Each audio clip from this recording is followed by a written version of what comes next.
Diamond Niners Weekly for Week 4 of the 2024 season. I am Nick, joined as always by Kevin.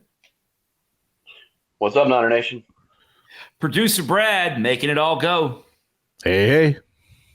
And guess what, boys? That's it. It's us. This week. We're home alone. The parents are away. That means we can do and say whatever we want, which could be good, could be bad. You never know. You never know. Sure it'll be great. It'll be great. Yeah, it'll be great. I mean, we did this show like this for what, 3-4 years before we started having guests on. So, yeah, this is old school. This is the way we used to do it. So we'll start off this week with a brief apology. We normally record these shows. We normally do these on Monday evenings, but this week was something different. One, it was spring break. There was travel schedules in play. I was in Norfolk last weekend and coming home on Monday, but then we played softball at the Sioux on Monday night, so we didn't record a show then. We were at the softball. Tuesday night, we were at the Hayes for baseball, so obviously not doing a show there. And then last night, Wednesday night, we were at Halton Arena for men's basketball. So it's now Thursday night, and we're getting around to recording this. But, man, between spring break and travel and games, it's just been a busy week. So we're just now getting around to recording this. So if you were thinking, I missed something, what happened to the show? This is as early as we could record it. So producer Brad will get this all cleaned up and drop to you. So maybe you get a chance to check this out on your way to the stadium, one of the games this weekend or something like that. So maybe we're appropriate, like tailgate listening. How's that sound? Pre-game show. Yeah, we're your pre-game show now. So sorry about that. I'm sorry we couldn't get it out earlier this week on normal schedule, but couldn't be helped. Just the way it is. So we're here now. That's all that matters. And we're ready to talk some Niner baseball. Yeah. It's a busy week for Niner baseball. It's a busy week for you guys. Busy week for everybody. It's that time of year. Everything seems like it's getting busy. Yeah. So let's just jump in. Let's just talk some Niner baseball. We've actually got, because of the way this happened, we've actually played 2 midweek games and then the weekend series since the last time we talked. So we got more to talk about. Since we last recorded, the Niners have gone 3-2. All right. Took out Wofford midweek, followed by a series loss, 1 out of 3 at Old Dominion, and then got back on the winning, got back to our winning ways against Western Carolina at the Hayes on Tuesday night with a 5-2 win. So let's step back and go back to last week, since we didn't get a chance to talk about that, because when we previewed this, guys, Wofford was looking really good coming in, and we considered them a dangerous opponent, and they were, because that was a hotly contested game at the Hayes a week ago Tuesday. Yeah, a tight game, 3-2 Niner victory. Niners trailed the whole game until the 8th inning. Yeah. And had a big inning in that 8th. That Hayes magic came through, and you got a 3-2 W over Wofford. And yeah, like you said, we talked about last week. They were playing pretty good baseball. So definitely no slouch opponent. We kind of expected that coming in. Somewhat of a pitcher's duel on a midweek. Mm-hmm. Kind of odd for a midweek, but look great on the mound. The Niners look great on the mound. We had let's see, I think Cardenas pitched. He started. Yep. We saw Trey Baker. And then that combo, you got AJ Wilson, Ryan Deggs. He ended up getting the win, and then Tony Rossi on the back end, which is pretty much lights out this season. Yeah, so we've got a wicked combination right now on the back end with AJ Wilson into Tony Rossi. Both those guys are pitching at a high level, and Tony Rossi is just absolutely nasty right now. If we can put him in positions to hold late leads, he's not going to let anybody have them. We've seen dominance like this before, but as far as a pure closer at Charlotte, Kevin, you're more the historian than I am. We'd have to go back and throw some names around and think about the last time we had a pure closer that was this way. I mean, the first name that comes to mind is Mr. Jukebox Hero himself. But I'm just thinking over the years, guys that have done it, have been as dominant as Tony looks right now. It's a short list. I turn in there. Colby Bruce. Yeah, Colby Bruce. Colby's first one that came to my mind, but Colby really didn't spend his career really as a pure closer either. But it's a short list. Remember, I guess going back to like old school, like A10 days, maybe somebody like Johnny Hamilton was a good closer for us. But yeah, Johnny Hamilton turned closer, then he turned starter. I think it was our last A10 season. And then prior to that, we had Brian Hamilton. Yeah. Relation. He was on the stopper watch list. But you're right. He's like more recently, we've kind of been like back in by committee. But there's no committee. There's a one man committee, and it's Tony Rossi. And So far this year, he's yet to allow an earned run. He's only allowed 2 hits and 14 Ks in 8.2 innings. That's pretty impressive. Mm-hmm.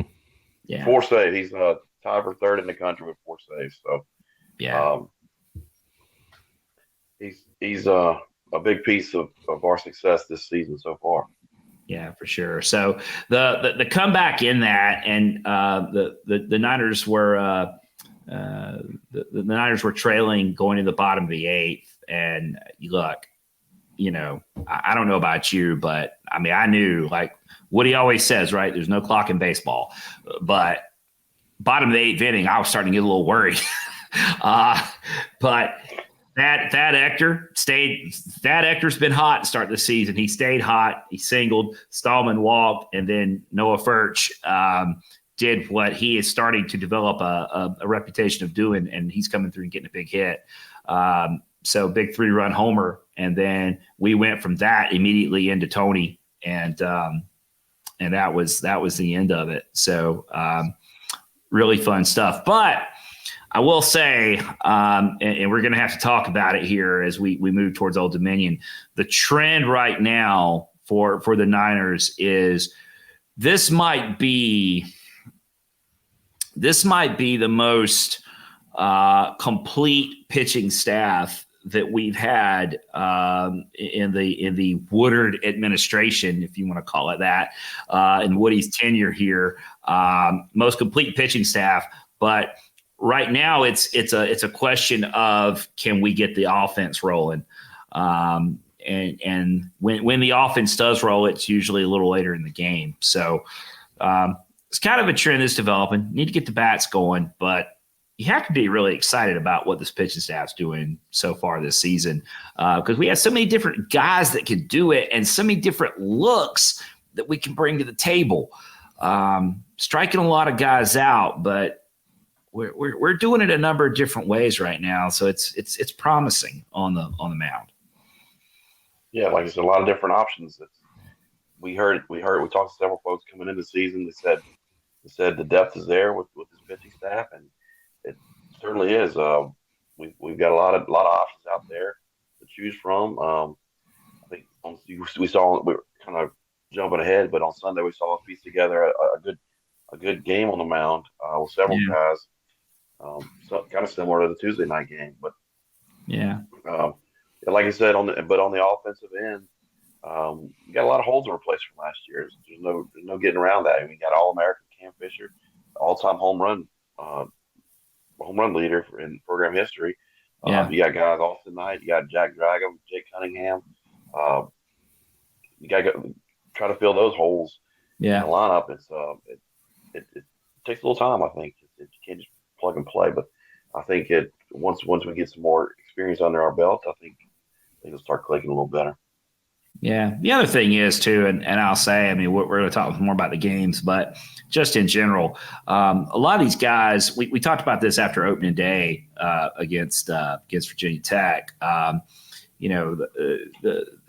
lot of these guys have really solid track records, and they know how to hit a baseball, but making the jump from JUCO into D1, especially the time of schedule we're playing, that's not an easy jump. So the idea that you're just going to come out of JUCO and replace Cam Fisher's bat within a month is just not, or Jake Cunningham's or Jack Dragham's or Austin Knight's. That's a process. So yeah, it's early. We'll get there, but so kind of a frustrating weekend in Norfolk. I went up there. My family and I made the trip. First of all, I want to say the when we talk about Old Dominion's facility, the first thing we always mention is the wind. Ever since they built a chemistry building out in center field, kind of catty cornered to the baseball stadium there at Bud Metheny Field, the wind blows off the bay, and that building kind of created a wind tunnel. I mean, articles were written about this thing. And so I went to a series there in 21, and we went back there in 22. We didn't go there last year, but then we were there this year in 24. So I've been to three of the last 4 years. I've been to a series there, and every time the wind blows out to right, and I don't mean like a breeze. I mean like wind. And the flag, the American flag's out there in right field. I mean, you can usually count the stars and stripes on the flag. This weekend, that was not the case.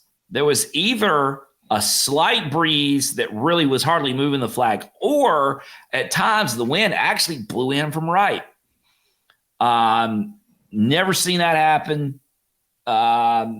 First time for everything, but the wind was actually blowing in from right. So the ODU wind tunnel was out of order this weekend. Like when you were a little kid and you went to the grocery store and, you were going to get to, like, maybe your mom was going to let you ride the little, thing out front, whether it was like a little car or sometimes it was a horse, right? You get to put a quarter in, you're going to get to ride that. You're all excited. And you got there and there was a sign on it. Out of order. Well, Yeah. the ODU wind tunnel was out of order this last weekend. Well, it might have been out of order. I think it was in the opposite way, possibly. I think there were 14 total runs scored this weekend. If you told me that before the weekend started, I would have never believed you. I'd have told you there was going to be 14 runs in the first game. Yeah, you would think, yeah. But yeah, it was definitely a pitcher-friendly park. It's amazing how that park transformed into a pitcher-friendly venue just by the way the wind's blowing. Yeah. We had a lot of great pitching performances this weekend to go through. I think Cole Reynolds, he pitched great on Friday through 5 innings, allowed 1 earned run, 9 Ks, 0 walks, and only 2 hits allowed. I thought he looked great, bouncing back from his when he pitched against West Virginia. So he looked really good. A lot of promise going into this weekend. Yeah, that was huge, and it looks like he's going to keep that Friday spot. That was a good moment for Cole, stepping forward. Really kept us in that game, and ultimately led to the win. kind of once again, didn't wait to the 8th. That's the good news. But hometown kid Johnny Sutrick, freshman, making his return back to his hometown. I mean, you can't script it any better. Hits a 3-run homer in the 4th to put the Niners ahead. They went and reviewed that homer. I'm really not sure why, unless maybe they were just hoping they get lucky or something like that. But it did curve around the foul pole in left, but it was a well-struck ball. It was definitely fair, definitely home run distance. Kind of interesting though, because Johnny kind of one-handed it. He kind of reached out there and let the bat do the work, and it worked out. But yeah, that was pretty electric stuff from the freshman there, going home back in his hometown and hitting the what ended up being the game-winning homer. Right, and you talk about making the transition from JUCO to D1 baseball. I mean, you got a freshman playing every day as a true freshman, making plays at the plate. You mentioned they reviewed that homer, and they did have a review for the series this weekend, and I'm thankful for that because I don't know what is going on with the crew, but they tried to take away a double, an RBI double in game 1. They were punching guys out on strike 2 over and over. I know that's not reviewable, but it's true though. Yeah, there were several plays that, I mean, thankfully we had review in place because they were. Yeah, that happened at least twice in the Friday game. One strike on the batter, and called strike, and Blue just. Yeah. I remember Thad. He did it to Thad one time, and Thad just looked at him and kind of put his hand out like, "What?" And then he, yeah, that's funny. The foul ball call down left field line was. I thought it was particularly egregious because I was up in the stands on the first base side, and I was not looking down the line. I was further out, but I saw chalk. The ball landed and chalk flew up. I mean, that's what it's supposed to do, right? You see chalk dust, and somehow Blue was standing at home plate, looking right, and he's the one that called it. He's looking right down the line. Chalk dust is flying and foul. I'm like, what? What are we doing here? But luckily, replay saved us on that one, because they got out and out. Yeah. So you mentioned you were there this weekend. I want to ask, you did make a few appearances on TV on the broadcast. I saw you one time you were behind home plate, and one time they caught you up in the stands. The little right field, what do they call it, right field alley? Or what is it? The rally alley, I think. Rally alley. I remember last time you went up there, things got a little contentious in that area. How was that this year? Well, the thing about that is, I mean, and I've said this on this show before, that little beer garden they have is really nice. Okay, we could use one of those at the Hayes. It's got its own concession stand with food. I mean, they're grilling hamburgers and hot dogs like right there. So there's a concession stand like behind home plate where you can buy like prepackaged, already cooked hot dogs and hamburgers and stuff like that. But if you go over there to the rally alley, they're grilling it right there in front of you. And they're serving beer and the whole thing. It's they've got tables and chairs. It's fantastic. The problem is the Old Dominion faithful that hang out over there, and they're not ticketed areas. It's just open seating. They just kind of assume Yeah, exactly. And they just kind of assume that they're all going to have those seats. Well, on Saturday, Wes Hatley, former Niner pitcher Wes Hatley, and his wife and their youngest, they were at the game, and they live in Virginia Beach, and Wes took his family down there, and like the very first table was open, like the very first one, the one that I call it the Palmer Knight table, because Palmer Knight watched every game he's ever watched at Old Dominion from that table, and no one was sitting at it. So Wes walked up and was like starting to put his stuff down. Some Old Dominion fans says, "Oh, we were saving that for Old Dominion fans." And Wes just kind of looked around and said, "Uh-huh." Sat down. Sit down. Like, well, I don't, like saving seats? What are you talking about? And so he just stayed there. He just stayed there and watched the whole game from right there. And they were chirping at him and he didn't care. And, I will say that they have some guys out there that were heckling, which, fair game. It's their place.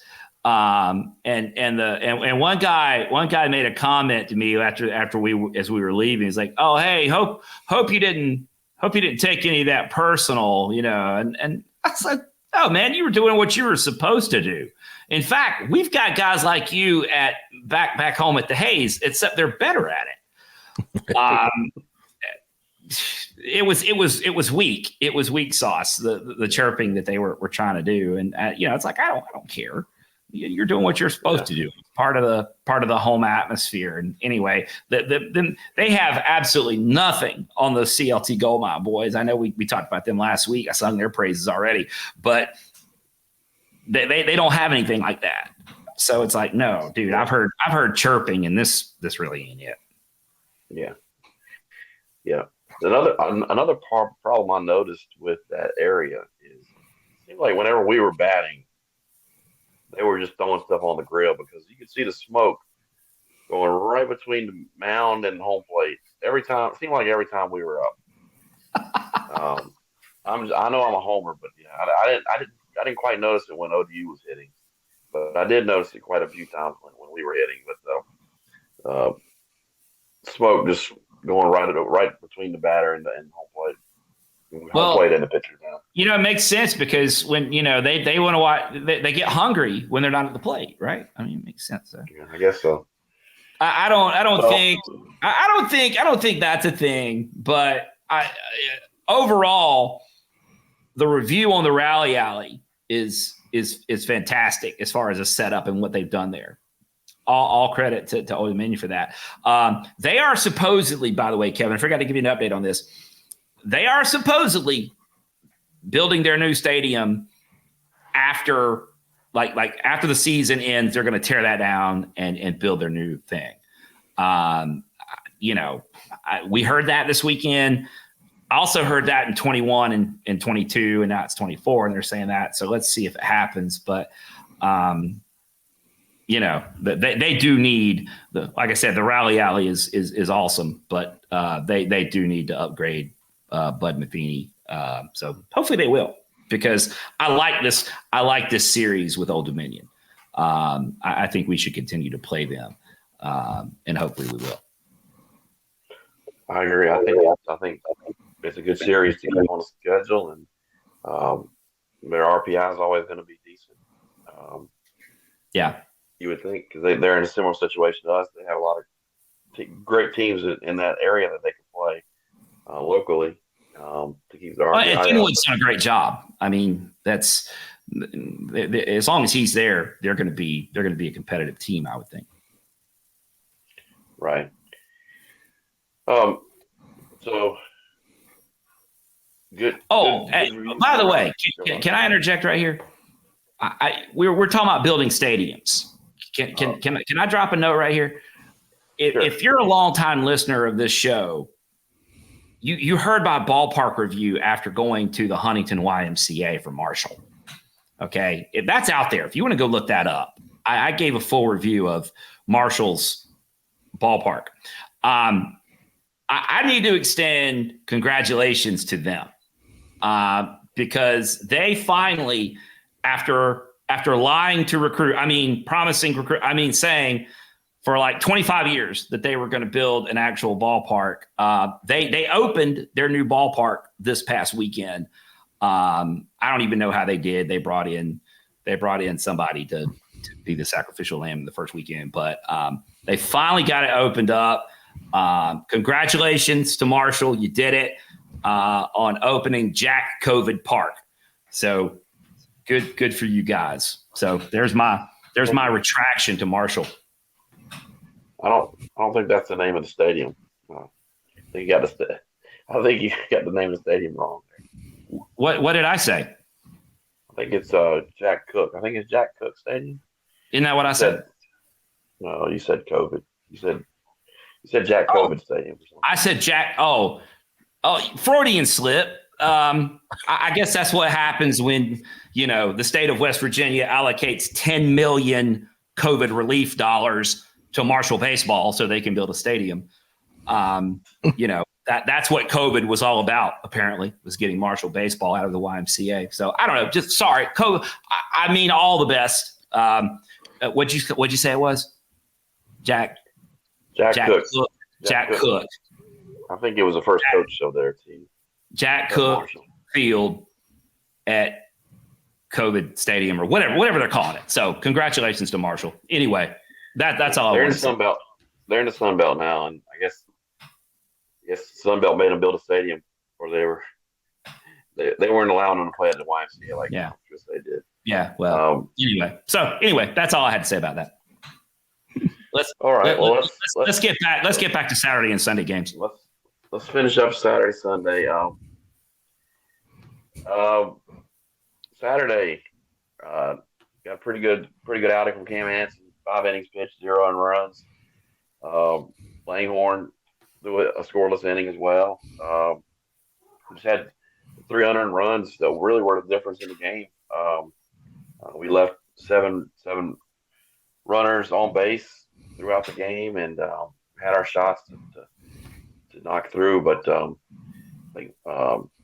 Stallman doubled with the RBI. It was in the 8th or 9th inning. I think it was late in that game where we scored our only run. But some of the similar issues we talked about earlier.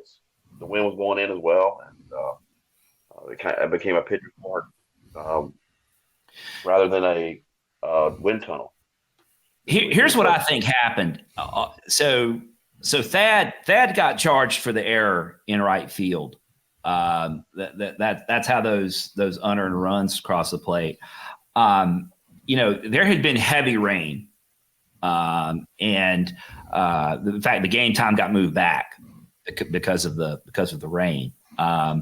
But they had, you could see it from the stands. There was standing water in right field. There was a puddle, and I suspect we'd have to ask him, but I suspect what happened is when the ball came off the bat, Thad started making his move. He was going back into his left, which was taking him towards that puddle. And it looked like he took his eye off the ball to locate the puddle, so that he didn't, go swimming or whatever, or slip and fall in it. He took his eyes off the ball to locate the puddle. When he looked back up, the ball was maybe not where he was expecting it to be. And he did end up getting a glove on it, tried to snow cone it, but he ended up not getting it.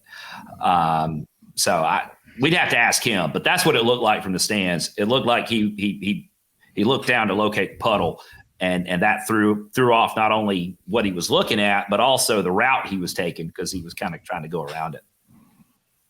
Yeah, you could tell. You could see the puddle on the broadcast as well. Just unfortunate mistake. We just couldn't overcome that on Saturday. But Yeah, yeah, I mean, that kind of stuff happens sometimes. That kind of stuff happens sometimes. You just gotta. well, and I mean, it's not like the it's not like the puddle was only there when we were in the field. I mean, it was there all day. So it is what it is. It's part of the game.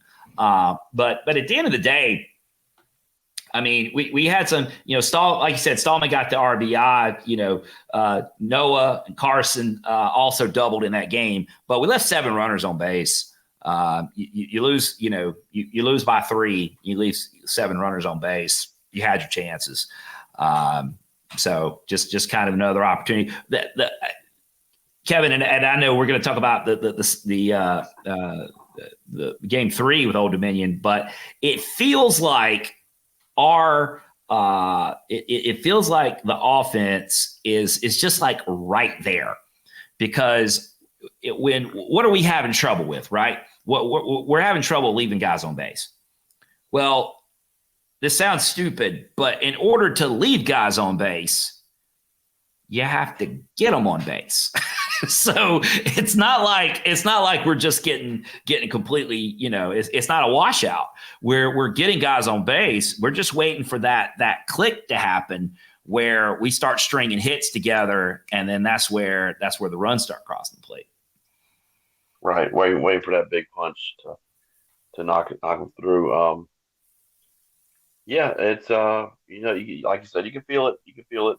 It's building up.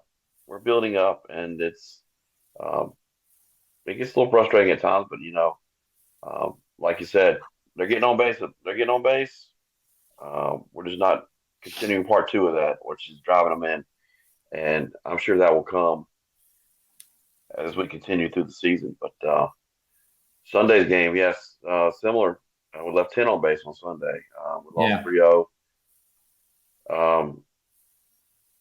Good pitching. I mean, we only allowed three runs throughout the day, kind of by committee. A lot of guys got some work in that game. Let me pull the box score real quick just to make sure I'm correct. But let's see. That's not it. Here's the box score. The Cardenas started 2 Yeah. innings. Adam Stanton 3 innings. He looked good. Wilson, we've talked about him already. Joseph Taylor came in. Then Chase Carson and Trey Baker closed it out.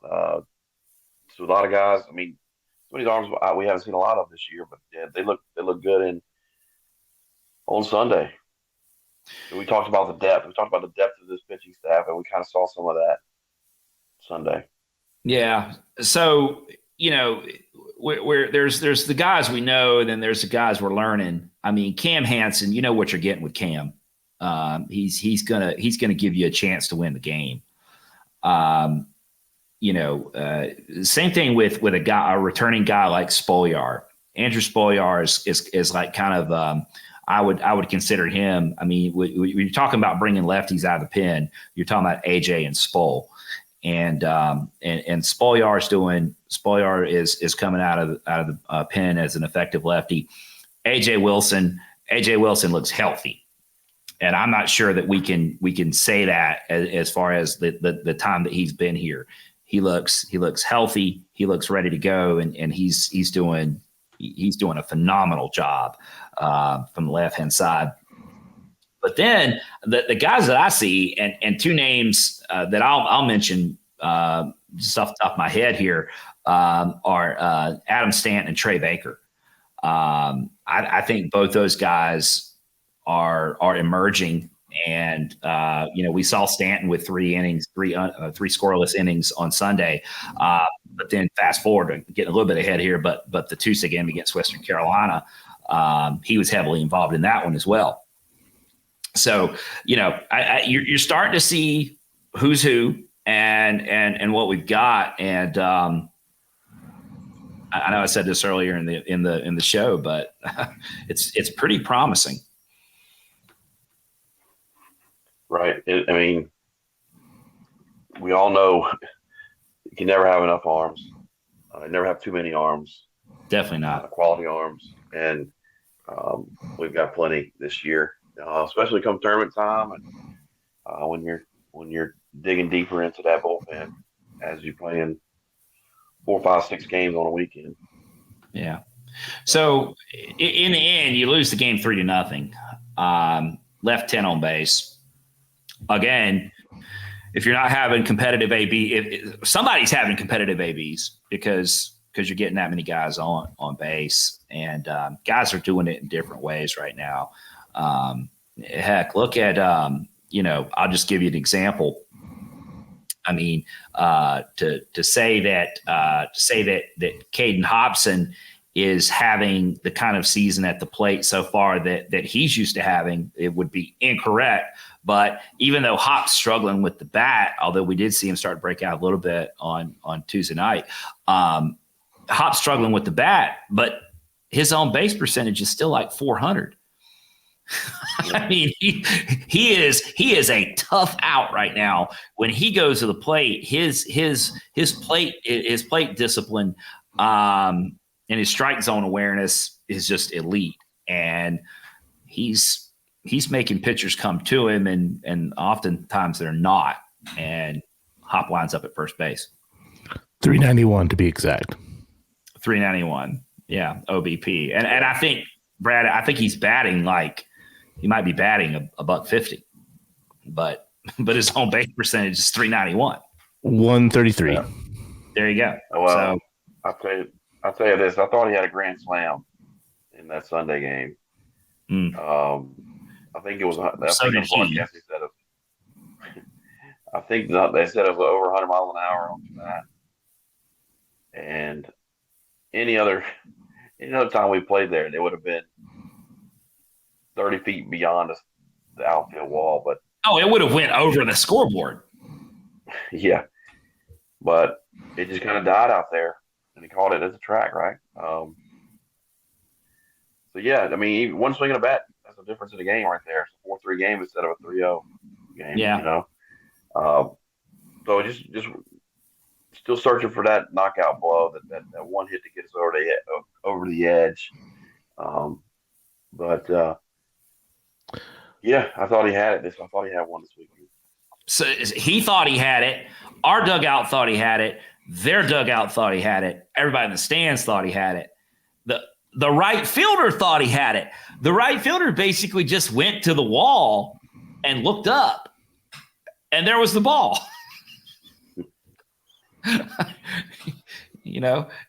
The right fielder was in his home run trot. Oh. Well, yeah. I wish we'd had that one. Just oh yeah, that would have been huge. But yeah, it's first road series of the season. 3 close games. Could have gone either way in all 3 of those games really. But yeah, unfortunately, we took 2 losses and they only got 1 win this weekend. 2-2 on the week for that week. And then head into the midweek that you mentioned earlier. A couple of days ago, Tuesday, we hosted Western Carolina at the Hayes. Kind of a similar game. It seems similar to last Tuesday's game. We kind of trailing. We went down early, 2-0, 0-2, and had to fight back and got a couple of clutch hits late and took a 5-2 victory. Yeah. And once again, we saw freshman Johnny Sutri coming up big in that one. If you look at Johnny's numbers right now, they're not gonna blow you away. But it seems like when Johnny does something, he does it at the right time. Go back to that West Virginia, the West Virginia. Well, I guess got rated a triple, but Johnny put the ball in the bat, and the left fielder had problems, but it's not Johnny's problem. And then the hit at Old Dominion, and then the other night against Western Carolina. So when Johnny's getting hits, they're coming up in big moments. So You got to love that from the freshman. Yeah. You know, and it's fun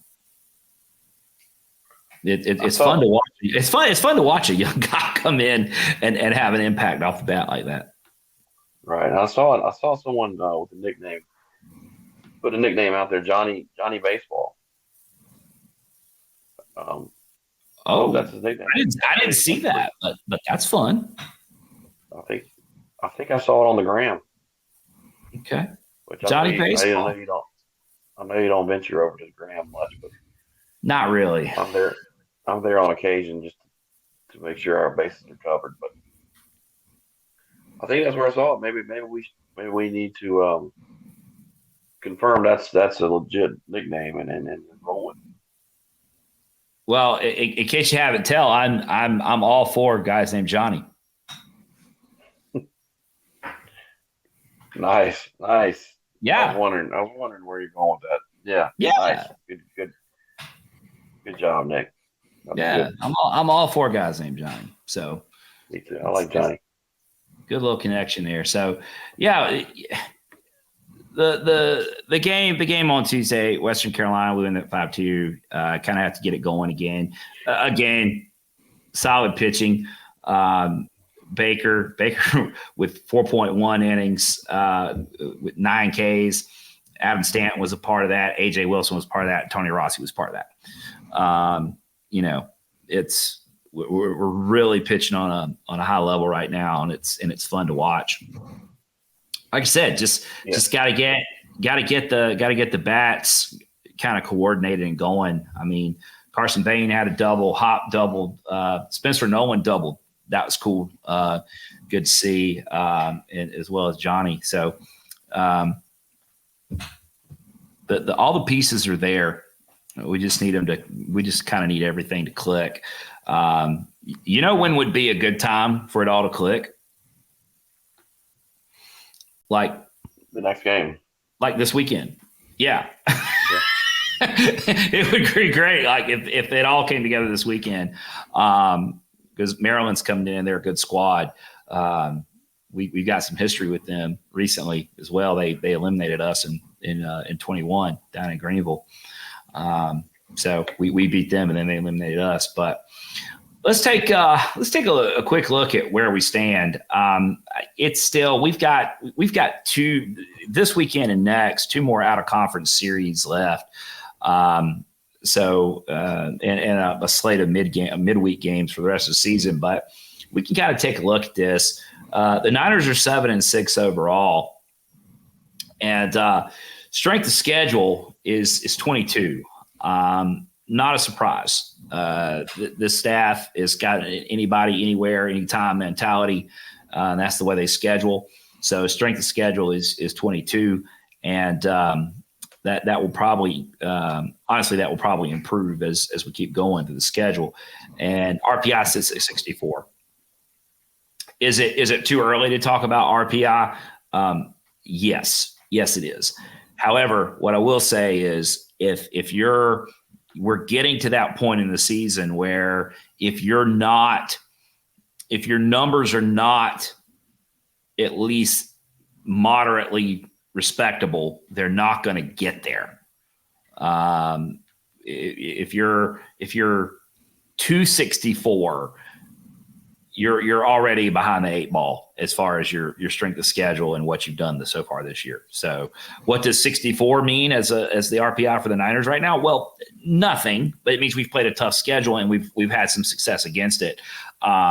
Means we have more work to do, and obviously with a lot of the season left. But I guess what I would say, Kevin, is because of the schedule that we've played and the wins we've accumulated so far, we've put ourselves in position where you can make a move and be a top 50 program, by season's end.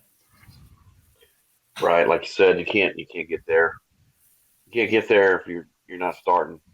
If you're starting in the 200s, you're not going to get down to that. Yeah, if you're 264 right now, you're not going to magically be 64 in a month. It's right. It's not going to happen. Yeah, and looking at looking at a conference overall, I think quad one games. We played 7 quad one games. Um, in our conference, everyone's over 500 except one team, except for Rice, and they played a really tough schedule like they normally do. Um, we've got 5 teams in the top 100 RPI as of right now, and um, overall, I mean, it's looking like a pretty solid conference. I think there's two weekends left of out of conference play before we get rolling in the conference, but still some room to grow a little bit. But Yeah. I think the conference is in good shape as far as the out of conference portion of it. I don't want to derail us, but it's just the year that Rice finally gets straightened out, because right now they're not convincing me. And I say that as somebody that fully recognizes that for this league to be what we want it to be, Rice is a program we could use some help from. They're at 161 currently in RPI. Yeah. And correction for you, we're at 65, not 64. Previously at 57. Oh, well, it probably changed since this morning. I don't know, but whatever. Well, that's what I'm here for. I'm your stat checker here. No, somebody's yeah, to your point about Rice, yeah, I mean, they're a traditional power in college baseball. They've been to Omaha. They won the College World Series, and to have them in your conference is a good thing. And if we can get them playing to where they used to be, it'll be really good for the conference. Well, we need Rice and we need Wichita State. And Tulane. Tulane has the history as well.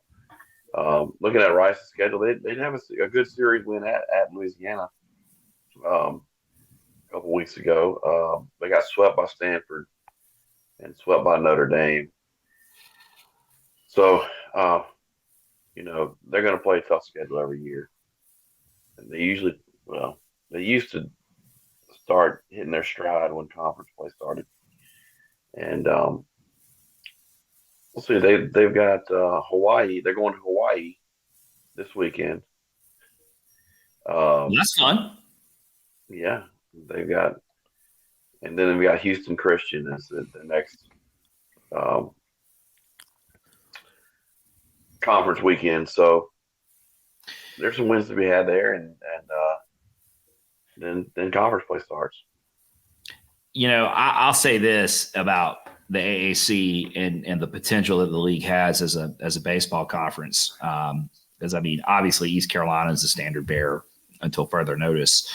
And we're going to play a schedule that allows us to contribute. I guess what you're looking for in conference mates, FAU will do the same thing. Like you said, Tulane, we need Rice, we need Wichita State. What you really need is out of a conference mate is people that just aren't going to hurt you. We remember from way back in the day when we were playing in the A10, and there were only about 3, maybe 4 schools in that league that even tried at baseball, which we were one of them. We would get punished rankings wise, RPI wise, just by showing up some weekends. You would go and win 3 games and drop, 30 spots. Yeah, and heaven forbid you lose a game of a series. You win a series 2-1. Yeah, you win a series 2-1, and just to get punished. But I'm setting all that up to say, for a fan base that does a lot of talking on the interwebs in football and basketball, go look up Memphis's numbers. They are 253 currently. They're at least up 6 spots from where they were. Yeah, they were 259. Does a lot of talking when it comes to their basketball program and their football program, and their fans have a lot of they have a lot of confidence. Come on, Memphis, they do. You got to schedule. They are the worst they have the worst RPI in the AAC. Oh yeah, and it's not even close. No, the next worst is 100 points better than them. Yeah, which is Florida Atlantic. Not well, I guess a little under 100. They're at 166. Yeah, but we have 5 teams that are in the top 70. Yeah, so and nothing against their their players or anything like that. It's just a lot of this comes down to how you schedule, and yeah, and I think they've got a new coach there this year. Yeah, I think it's their second new coach in 2 or 3 years. So he probably didn't make the schedule. I wouldn't say he had too much input on it. So I know they have been investing in their facility. They have got a better facility they have now than what they had when we played them in Conference USA previously when we shared a conference. So they because they don't have to spend money on a basketball arena and they don't have to spend money on a football stadium. So they should have a really nice baseball stadium. It's just a thought. It's true. That's true, Nick. Anyway, we can get it. When we're getting ready to start conference play, we can let the numbers set a little more. But we're doing okay. We're doing okay. This league, AAC, has a lot of potential to be a really good baseball league. I just wish we would do something like go back to Conference USA and get Dallas Baptist and bring them back to the AAC with us. That'd be a great ad. Yeah, that would be. If, like I said, if Rice, Wichita State, Tulane, those guys can restore their past glory, then I think this could be a really, really good conference. I mean, it's a good conference as is, but with those traditional powers getting back to their glory days, then it's a very strong conference. I agree. You want to look ahead to next week? Yeah, let's take a look at Maryland here for a little bit before we get out of here. This has been kind of fun. I mean, we're just kind of hanging out. It's Thursday night. We're just talking Niner baseball. Kind of fun. So we've been keeping an eye on the weather because it was pretty clear that the weather was going to impact this weekend, and it already has. The news broke, I guess, I don't know, by now, just a few hours ago, that we're going to, move up Friday's game. I believe that was originally scheduled for 6 o'clock. It's now 3 o'clock first pitch at the Hayes against Maryland. No baseball on Saturday. So if you want to, whatever it is that you have to do on Saturday, you can go do that because it's going to rain on Saturday. There's going to be no baseball. There'll be a doubleheader on Sunday starting at noon. Looks like 2 7-inning games. So hopefully the weather is cooperative by Sunday, and we'll get all 3 games in against Maryland of the Big Ten. And they're a good squad, and so we have a good opportunity this weekend, and hopefully we can get all 3 of those games in. It'd be great to get a series. Well, it's always great to win a series, but it'd be great to win a series against this team because it's going to be quality for resume purposes later. Right, and we definitely, like you said earlier, we definitely owe them one.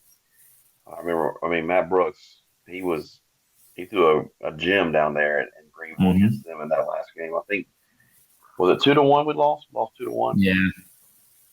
With a torn UCL. Yeah, he pitched a gem that day. I think Knight hit a homer, but we just couldn't get over the hump on that game. But we definitely owe them one. I think Maryland. I looked at their schedule earlier. They had a good series win against Georgia Southern. They went on the road first weekend and got a weekend series at Georgia Southern. They got a win. They swept Bryant last weekend, and they got a good win against Pitt. So pretty good team. We know they're going to be good. They've in fact, their coach. I know if any of you guys watch our softball podcast, the Niner Gals. Um, we talked about their coach a little bit. He was the motor preference. He's big in the motor preference. Motor preference. Yeah, he's big in the motor preference community, and so there's a lot of information you can learn if you want to go down that rabbit hole. But yeah, he's one of the founders of the Motor Preference Exchange. I think that's what the name of the company is. Yeah. If you see us tweeting about somebody being terrestrial or aerial on the softball side, that's what we're talking about. It's motor preference stuff. And so kind of interesting to see our softball team has adopted all of that as a philosophy, and they're doing some certain things that are visible during the game. So kind of curious to watch Maryland play and see if they're doing some of the same things. Don't know if they are. Haven't seen them play yet on TV or anything, but be kind of curious to see what that looks like. Yeah, I'm sure we will. It's very interesting to get into, and we've dipped our toes in a little bit. And yeah. As a team, Maryland, you kind of know what you're getting with them. I mean, they're averaging almost 8 runs a game. They can hit the ball. They're 10-3. Just beat Delaware at home 3-2 this midweek, and ERA sub-4 ERA. So sub-4 ERA, averaging almost 8 runs a game. That's not hard to figure out how they're winning games. They've got a good solid starting rotation.